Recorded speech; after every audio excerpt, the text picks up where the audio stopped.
I'm afraid it's not going to be quite that simple. You realize that most of the suspects are people that we know? Yes. You said guns disappearing at Dorian's party makes practically everyone suspect. Anyway, why I'm here? You wanted some good news? Yes, please. Well, Samantha was operated on this morning, and looks everything's fine. The doctor's very optimistic that one skin graft will do it. Oh, that's wonderful. Yeah. Of course, she's probably in recovery just about now. It'll be a few days yet whether we know it's successful or not.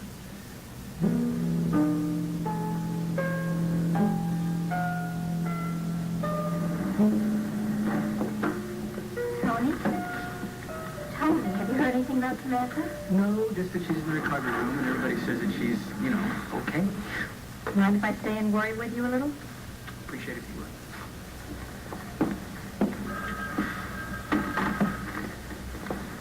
Want me to hold your hand? Nah, it's probably cold between. Oh, hey, this is Sam here. How is Samantha Burnett? Oh, she's still in recovery, but it shouldn't be much longer before she wakes up and they bring her here.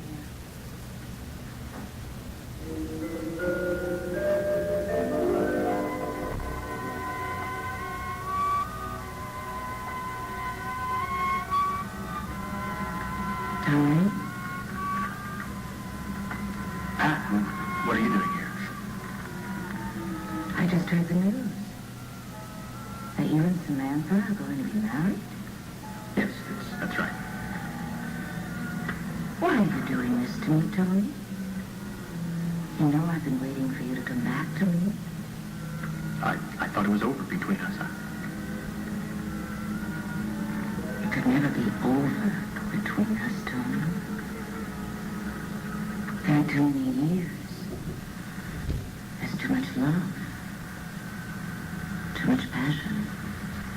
But I didn't think you wanted. The only reason that I stayed away. We just needed a little time, that's all. You don't really want to marry Samantha, do you? No. But with what's happened, I... No other man is ever going to want her again. But what about me? I'll always love you back. Regardless of who I marry. You'll only be the only one in my heart.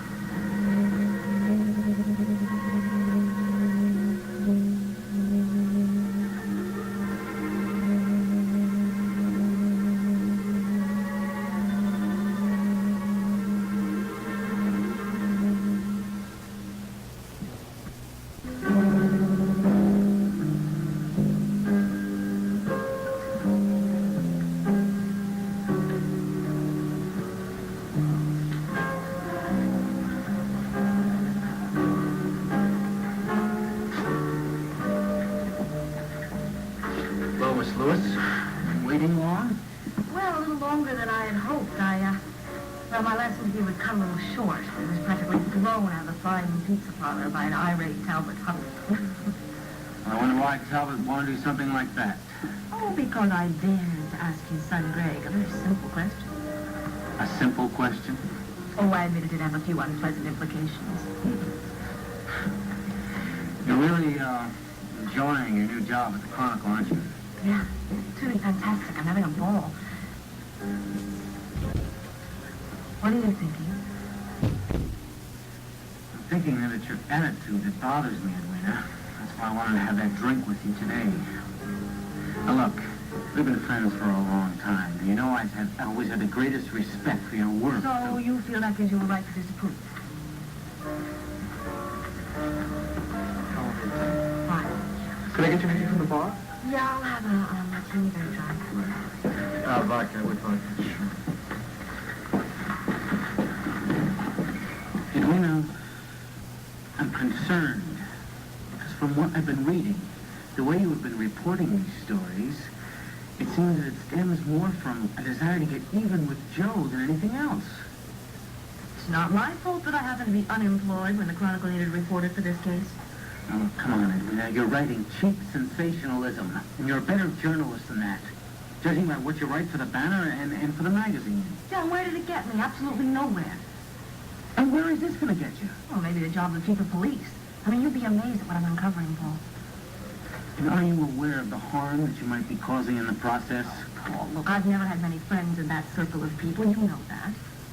And if I am stepping on a few toes, it's not due to some vindictive plot.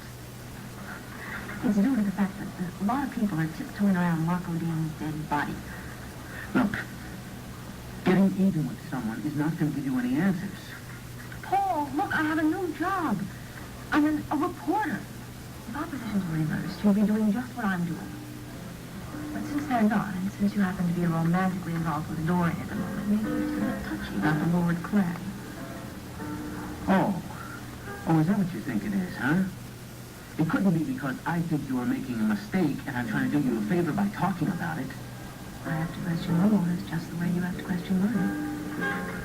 Well, that's just fine. Let's just forget I even mentioned the thing. It's been great talking to you. Oh, now just wait a minute. Look, I don't want to lose you as a friend. I value you highly. Sure, you're not going to let my new job interfere with our friendship. I'm afraid that the way that you are doing your new job is interfering with some of my values and also some of my other friendships that are very important to me. Well, I'm trying to tell you that my stories are not just based on gossip and rumor. There are facts. Facts that suggest, for instance, that Viki is very much involved in the murder of Margaret.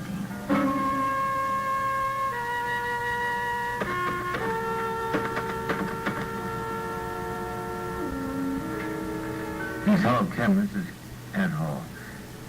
Is Viki there, please? Do you know where I can reach her? Well, you know when she'll be back, then? Okay, no, there's no message. Thank you.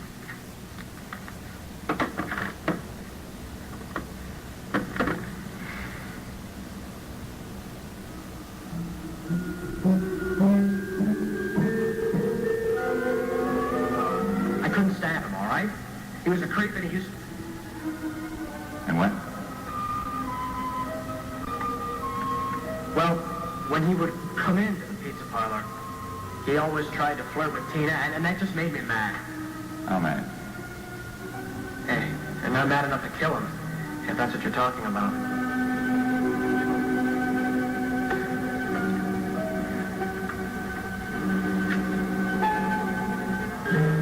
So after my father finished laying into her, she left.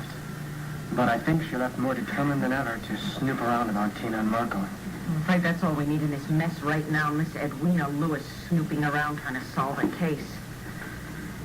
I wasn't exactly the epitome of calm when I threw her out. You talked to her too?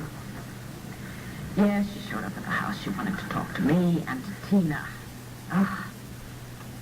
Greg, you see, it seems she overheard a conversation between Marco and Tina when Marco was trying to convince her to run away with him. Oh, that's great. Yeah. And that's why I've come to see you. Greg, you must do everything you can to avoid her. Okay, I can take care of her, as long as my father's not around. We have to do everything we possibly can to protect Tina. Any disclosure of her relationship with Marco Dane could be a disaster for her. I know. I'll do whatever I can, believe me. I know you will. I know how much you care for her. As a matter of fact, I'm in love with her.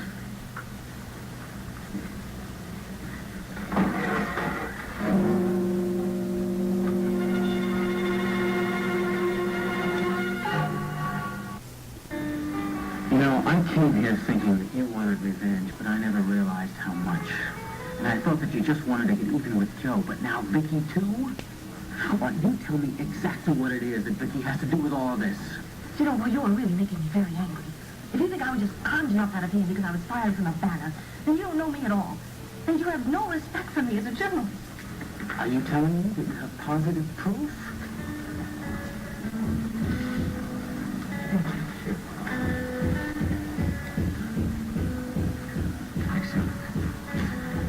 That Viki was involved in Marco's murder?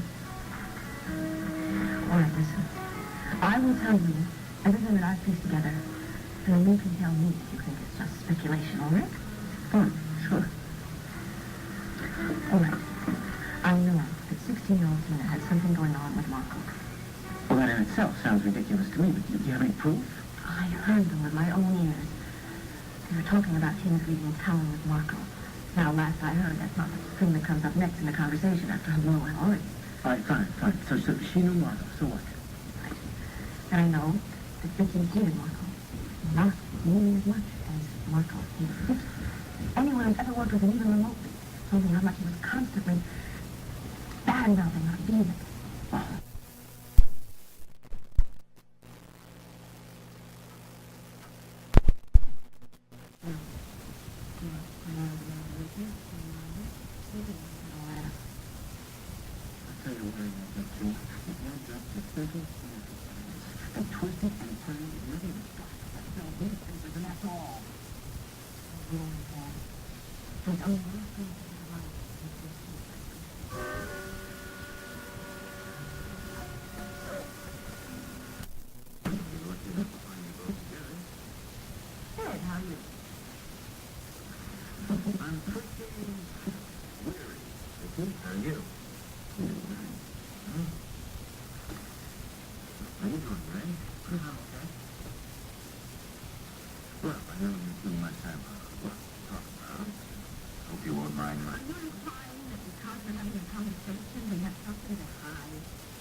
Nothing to expand on. How about you, Viki? You thought of anything you got to me?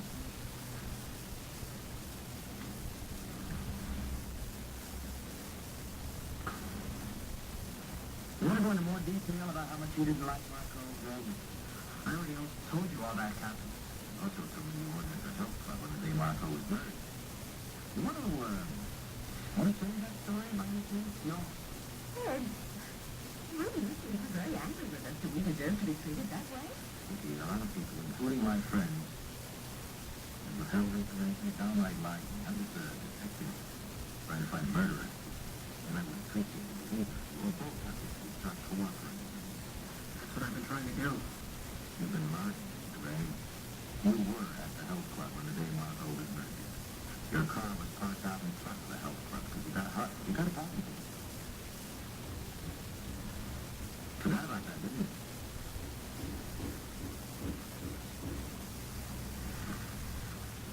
I get your coat. But don't say anything, Greg, until we get to the station house. And I read you your rights. You get to make your one phone call. All those things people get to do when they're booked for suspicion of murder.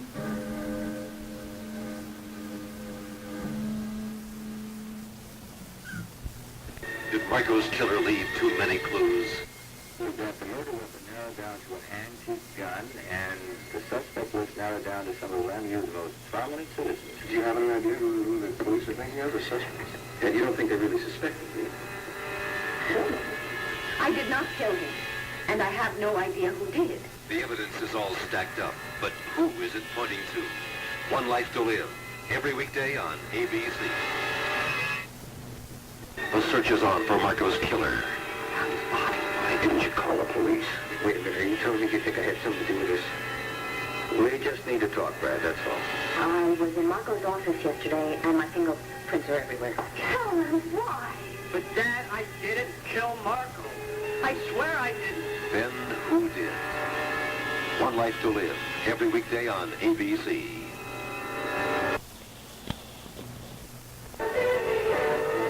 On All My Children. My daughter is my first priority. She needs me more than you do. What does this mean? We're going to get married? You have to choose between us. And on One Life to Live. Suppose you don't want to talk to Viki. Suppose you should give me a little time. How much time are we talking about? You give me until tomorrow morning. Will more time save Viki? All My Children, One Life to Live, every weekday on ABC. Life to Live. Viki's future is in Joe's hands. She's going to be arrested for murder. turn his guilt into strength. I don't know how I'm going to tell her, Will. The time has come to tell Viki. I don't know what kind of a cruel game someone is playing, or what kind of evidence you say you have, but it's not true. One Life to Live, every weekday on ABC.